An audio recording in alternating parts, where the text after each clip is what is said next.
Yan. Hello guys, magprito muna tayo ngayon ng talakitok. Pangsigang po natin. Pero bago natin isigang, ipiprito muna natin yan. O, tara, let's go. Ready na ang ating kawali. Nako, hindi pa masyadong mainit. Pero okay na yan. Doon din ang punta niyan. Iprito muna natin sila. Para yummy. Oh. Yan. Tapos, intay lang natin siyang maluto. Abang-abang na lang kayo guys. Ang luto niya. Kasi naman pala sa kawali. Ayan. Ayan. Hello guys. Ayan. Habang piniprito natin yung ating isda, mag-prepare tayo ng panghalong gulay doon, pansigang. Ito po, tara po, let's go. Okay na? I-prepare natin itong mga gulay-gulay natin. Ayan. Gulay, talbos ng kamuting ka. Ayan, guys. Napirito na natin ang isdang talakitok.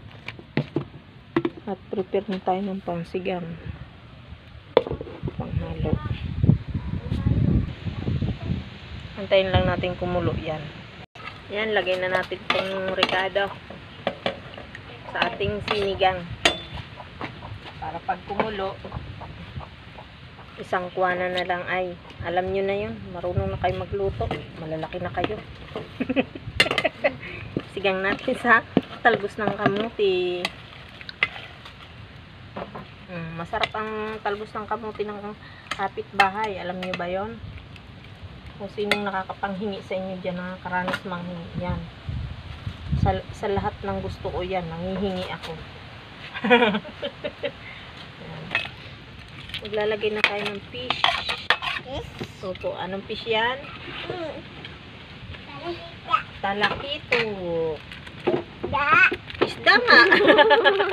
Pinagalog mula. Ayan, sinigang mix. Pari-parihas po. Yan, mainita. Napaso na. Yan. Oh, ate, nagsisigang sobrang lakas ng kahoy, ha. Masarap kasi pagluto sa kahoy talaga. Wow! Lagyan natin ng pampalasa ng masarap. Sabi masarap daw pag nilalagyan ito. Testingin natin.